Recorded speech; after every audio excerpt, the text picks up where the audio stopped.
सुधांशु त्रिवेदी जी, आरोप बड़ा लग रहा है और ये कोर्ट में भी अभिषेक मनु सिंघवी ने कहा है कि चुनावी वक्त पर एक एक करके विपक्ष के नेताओं को जेल में पहुंचा रही है ये सरकार। सीधा आरोप आप लोगों पर लगाया जा रहा है टाइमिंग को लेकर। आपका जवाब, और कह रहे अरविंद केजरीवाल की पार्टी स्पीकर भी बीते दिन आज तक पर लाइव थे, उन्होंने कहा कि जेल से सरकार चलाएंगे। जब आपने आज की जो घटना, टाइमिंग और जेल से सरकार चलाएंगे, इस पे मुझे याद आता है अंजना जी कि इस भारत के इतिहास के पहले मुख्यमंत्री जिनको जेल जाना पड़ा था वो श्री लालू प्रसाद यादव थे। कब? 1997 में। तब किसी ने, मोदी जी, अमित शाह जी तो कहीं नहीं थे और भाजपा कभी सत्ता में भी नहीं आई थी। पार्टी किसकी सरकार में थी? जनता दल में। आज मजे की बात क्या है कि श्री अरविंद केजरीवाल जी भारत के इतिहास के पहले मुख्यमंत्री हो गए जिन्होंने जेल जाते, गिरफ्तार होते वक्त भी सत्ता छोड़ना उचित नहीं समझा। यानी इस मामले में वो लालू प्रसाद यादव जी से भी आगे चले गए।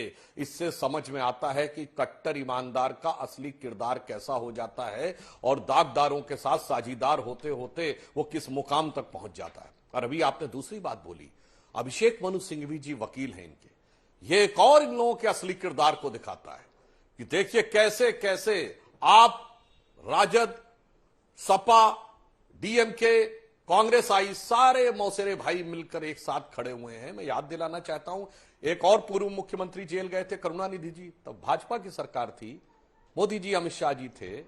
जब मुलायम सिंह जी और मायावती जी के ऊपर मुकदमे दर्ज हुए थे तो मोदी जी और अमित शाह जी थे। जब पूर्व प्रधानमंत्री के रूप में नरसिम्हा राव जी कटघरे में खड़े हुए थे, या शिबू सोरेन जी जेल गए थे पूर्व मुख्यमंत्री, तो मोदी जी, अमित शाह जी थे। वास्तविकता में क्या है कि इनका किरदार ही ऐसा है। अब आज की मैं बात कहता हूं, अभी देखिए ये कहा जा रहा है कि निर्णय सुरक्षित है। अंजना जी, मैं भविष्यवाणी कर रहा हूं, यदि यह निर्णय, क्या निर्णय आएगा ये तो कोर्ट बताएगा, यदि यह निर्णय आम आदमी पार्टी के पक्ष में आ गया, अब ये सब कहेंगे लोकतंत्र की जीत है। यदि यह विरुद्ध आ गया, कहेंगे लोकतंत्र खत्म हो गया, लोकतंत्र की हत्या हो गई। जैसे अगर चंडीगढ़ का निर्णय इनके पक्ष में आया तो लोकतंत्र की जीत है, यहां कोर्ट से बेल खारिज हुई है, इसमें कोई राजनीतिक निर्णय नहीं है, शुद्ध तकनीकी निर्णय, साहब लोकतंत्र खत्म हो गया। राहुल गांधी की सदस्यता कोर्ट ने बहाल कर दी तो लोकतंत्र की विजय है। आज राहुल गांधी कह रहे हैं लोकतंत्र मरा हुआ है। और मुझे देख के इतनी पीड़ा हो रही है, अरे ये वही कांग्रेस पार्टी है जिसके लिए बेईमान, चोर और न जाने जाने कैसे कैसे शब्दों को कह के दिल्ली में उनको राजनीतिक दृष्टि से मरा हुआ कर दिया। और इसे मैं राजनीतिक संदर्भों में कह रहा हूं, कोई अपनी मौत पे, अपनी राजनीतिक मौत के ऊपर मरसिया पड़ने की बजाय मुशायरा पढ़ रहा हो, ऐसा मुझे लगता है, और अपने वकील को उनको पक्ष में खड़ा हुआ हो। और वो भी वो जो, अंजना जी, मैं कहना चाहता हूं, हमारी पीढ़ी के लोग जो छात्र जीवन से लेके आज प्रौढ़ावस्था तक आ गए, एक लोकसभा बता दे जब इनमें से कोई, क्यों आम आदमी पार्टी तो खैर 2013-14 में ही बनी, इन पार्टियों में से किसी एक न एक नेता ने कोर्ट, कचहरी, जांच एजेंसियों के चक्कर, भ्रष्टाचार के आरोप में न खाए हों। मगर मैं एक और बात कहना चाहता हूं, ये एक और मामले में अलग उदाहरण है। शराब नीति वो नीति है जो सरकार ने विड्रॉ कर ली, मतलब दिल्ली गवर्नमेंट ने विड्रॉ कर दिया, उसके बाद उसको डिफेंड कर रहे हैं। एक सेकंड, आपको टोक रही हुई खबर आ रही है, गिरफ्तारी पर अरविंद केजरीवाल की पत्नी सुनीता केजरीवाल ने ट्वीट किया है। उन्होंने लिखा है, सत्ता के अहंकार में मोदी जी ने गिरफ्तार करवाया है, 3 बार के चुने हुए मुख्यमंत्री को ये दिल्ली के लोगों के साथ धोखा है। ये सुनीता केजरीवाल ने ट्वीट किया है। 2 लाइन का रिएक्शन इस पर जल्दी से सुधांशु जी, फिर चलेंगे सीधा संजीव झा के पास। ये इसके बड़े गहरे मायने हो सकते हैं कि पार्टी के पदाधिकारी ने, पार्टी के जनरल सेक्रेटरी ने, अथवा पार्टी के किसी नेता ने नहीं किया है। यदि केजरीवाल जी की पत्नी ने किया है तो यह किन संभावनाओं की तरफ इशारा कर सकता है। मुझे लगता है हमारे जो प्रबुद्ध लोग यहां बैठे हैं और आशुतोष जी वो विश्लेषण करके बताएं, कहीं ऐसा तो नहीं कि जो बात हमने कहा कि लालू प्रसाद यादव जी वाली बात बताई थी। मैं दर्शकों के विवेक पे छोड़ता हूं, क्योंकि पत्नी का ट्वीट करना एक अपने आप में एक गहरा अर्थ निकालता है, और वो अर्थ क्या होगा कुछ समय के बाद समझ में आएगा। संजीव झा जी, ये सवाल बीते दिन से ही उठ रहा है, आपके स्पीकर ने, सबने ये कह दिया बार बार कि वही सीएम बने रहेंगे अगर जेल की स्थिति आती है तो, लेकिन सुनीता केजरीवाल का ट्वीट करना, वो सीधा कह रहे हैं कि हो सकता है जैसा लालू प्रसाद यादव के साथ 97 में हुआ था और उस वक्त फिर राबड़ी देवी को सीएम बनाया गया था, वैसी ही परिस्थितियां यहां भी पहले भी इस तरह की हवा थी कि अगर गिरफ्तारी होती है तो वो सीएम बन सकती है। सवाल यह है कि जब ईडी वहां पर सबूत रखेगा, या दलील देगा तो उसका आपको सबूतों के साथ कॉन्ट्रडिक्शन करना होगा, उसका दलीलों के साथ। वहां पर ये पॉलिटिकल बात नहीं चलेगी कि मोदी सबको अरेस्ट कर रहे हैं, क्योंकि वहां पर तो हार्ड एविडेंस की बात कर रहा है। उन्होंने बीते दिन जो उनका दावा है ईडी का, 150 पन्ने का डॉक्यूमेंट लिया है अरविंद केजरीवाल के घर में, जिसमें joint director, senior director level के जो अधिकारी हैं इस वक्त ईडी के, उनके स्नूपिंग की डिटेल्स है, उनके बारे में सेंसिटिव जानकारी इकट्ठा की हुई अरविंद केजरीवाल के घर से मिली है। 3 सवाल है, तीनों का जवाब संजीव झा जी। देखिए, मुझे लगता है कि बिल्कुल आपने ठीक कहा कि ये पॉलिटिकल जांच नहीं होनी चाहिए, ये जांच भ्रष्टाचार की होनी चाहिए थी। लगातार 1.5 साल से जांच चल रहा है। 1.5 साल की जांच में आज तक हमारे किसी भी मंत्री के यहां, किसी भी सांसद के यहां इन्होंने एक अठन्नी का बरामद नहीं कर पाए, किसी तरह की प्रॉपर्टी, किसी तरह का कैश और किसी तरह की और चीजें। तो इसका मतलब है कि किसी तरह की रिकवरी नहीं हुई। अब पूरी 1.5 साल में अगर चार्जशीट देखेंगे तो उस चार्जशीट में बेसिस किसका है? वो अप्रूवर का। अप्रूवर कौन है? जो पहले एक्यूज था, बाद में उसको बेल मिल गई। और अप्रूवर को सुप्रीम कोर्ट कहता है they are very unworthy friend. तो अनवर्दी फ्रेंड के स्टेटमेंट पे पूरी चार्जशीट की बुनियादी रखी गई। और अप्रूवर कौन है? आप देखिए, बड़ी आश्चर्य की बात है कि शरद चंद्र रेड्डी एक अप्रूवर बने जो पहले जेल में थे, और शरद चंद्र जो है 10 नवंबर 2022 को पहले अरेस्ट हुए, और 15 नवंबर को अरविंदो फार्मा ने, चूंकि उसके वो मैनेजिंग डायरेक्टर थे, अरविंदो फार्मा ने बॉन्ड जारी किया, बॉन्ड बीजेपी को दिया। 40 करोड़ रुपए के bond Aurobindo pharma Bharatiya Janata party को चंदा के तौर पर दिए हुए हैं।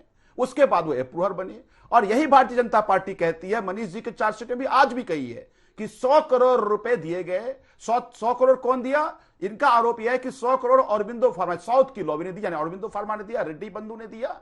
और वो 100 करोड़ पिछले 1.5 साल में कहीं वो उसका ट्रेल एस्टेब्लिश नहीं कर पाए। इसके लिए सुप्रीम कोर्ट में जस्टिस ने इसको डांट भी लगाई थी। लेकिन ये 45 करोड़ तो एस्टेब्लिश हो गया ना, कि आपके रेड के बाद 45 करोड़ का बॉन्ड आपको मिला। ये तो क्लियरली एस्टेब्लिश्ड फैक्ट है।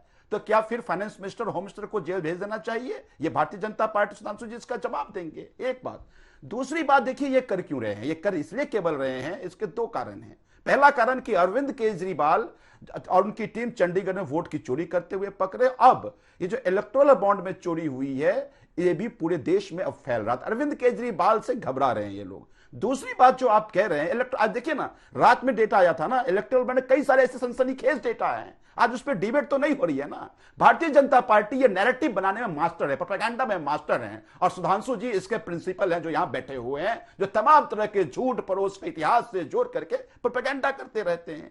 तीसरी बात, मैं ईडी की बात करूं, बड़ी करती ईडी इंडिपेंडेंट एजेंसी, अच्छी एजेंसी है। अब एक बात बताइए, तपस रॉय बंगाल के मंत्री हैं, जनवरी में उनके यहां रेड हुआ और मार्च में भारतीय जनता पार्टी ज्वाइन कर लिए। अब उनके यहां दोबारा कहीं रेड, कभी रेड होगा क्या? सुधांशु जी बताएंगे। दूसरा मैं आपको बताऊं, रविंदर वायकर उद्धव जी ग्रुप के एक एमएलए थे, लगातार हर सप्ताह 3 समन उनको भेजा। चौथे समन से पहले वो क्या किया? भारतीय जनता पार्टी आपका ये प्रश्न मैं उनसे पूछती हूँ, क्योंकि ठीक है, आपका मैं ये प्रश्न उनसे पूछती हूँ क्योंकि आप कह रहे हैं कि बहुत सारे नेता जो इनकी पार्टी को ज्वाइन कर लेते हैं वो धुल जाते हैं, उसके बाद उनके खिलाफ ईडी या जो भी है कार्रवाई बंद कर देता है। लेकिन एक बात को समझिए, इलेक्टोरल बॉन्ड एक वैध तरीका है पॉलिटिकल पार्टी के लिए पैसे लेने का। ईडी का कहना है 2 कैश ट्रांजैक्शंस हुए हैं। गोवा में जिन लोगों ने चुनाव लड़ा, उन्होंने स्टेटमेंट दिया है अपना ईडी को कि हमें कैश मिला यहां पर चुनाव लड़ने के लिए। ये कैश कनेक्शन जो है ना, वो मुसीबत में डालता है, क्योंकि इलेक्टोरल बॉन्ड्स अगर आपने भी लिए होते तो आप नहीं फंसते, क्योंकि इलेक्टोरल बॉन्ड्स वैध है। अब इसका अगर कैश ट्रांजैक्शन का आरोप लगा है तो ये टेक्निकली कोर्ट में आपको मुसीबत में डाल सकता है। और आपने सुनीता जी पर जरा भी कमेंट नहीं किया, छोटा सा 2 लाइन का जवाब। अंजना जी, हाँ मैं उस पर भी आता हूं, उस पर भी। अंजना जी आप बहुत सीनियर जर्नलिस्ट हैं, लेकिन आप ये कह रहे हैं कि इलेक्टोरल बॉन्ड के जरिए लिया गया चंदा वैध है। इसको सुप्रीम कोर्ट ने कहा है कि इलीगल, ये सारे जो चंदा लिया गया इलीगल है। एक बात। दूसरी बात, चंदा तब जब पहले आप रेड करो फिर वो बॉन्ड दे, ये लीगल कैसे हो सकता है? आपको तो डिबेट करना चाहिए इस पे कि ये क्लियर क्विड प्रो क्वो है, ये इलीगल नहीं है, ये थ्रेटन करना है, बहस भी की हमने। और यही सवाल सीधा गृह मंत्री से भी पूछा हम लोगों ने, और निर्मला सीतारमण जी से भी सीधा पूछा कि क्या ये पॉलिटिकल एक्सटॉर्शन का सिस्टम है। लेकिन कोर्ट में अगर कैश ट्रांजैक्शन प्रूव हो जाएगा तो फिर आपके लिए मुश्किल हो जाएगी। मैं सिर्फ इस बिंदु पर आना चाह रही थी। सुनीता जी पर एक लाइन बोल दीजिए। सुनीता जी ने ट्वीट किया, वो कह रहे हैं कहीं राबड़ी जी वाली स्थिति ना हो। बिल्कुल। अंजना जी, 100 करोड़ के ट्रेल की बात सुप्रीम कोर्ट ने कहा कि तुमने जो ट्रेल जो लिखा है ये बिल्कुल बेबुनियाद, चूंकि ट्रेल एस्टेब्लिश नहीं होता, ये फर्जी है। एक बात रही सुनीता जी की बात, एक बात बताइए, मैं विधायक हूं और हम चुने हुए विधायक, और ये मैंडेट अरविंद केजरीवाल को दिल्ली की जनता ने दिया है। दिल्ली की जनता ने कहा है कि 5 साल आप दिल्ली हमारी काम करो, क्योंकि पिछले 5 साल आपने बहुत अच्छा काम हमारे लिए, इसी तरह का काम जारी रखें। ये मैंडेट अरविंद केजरीवाल का है।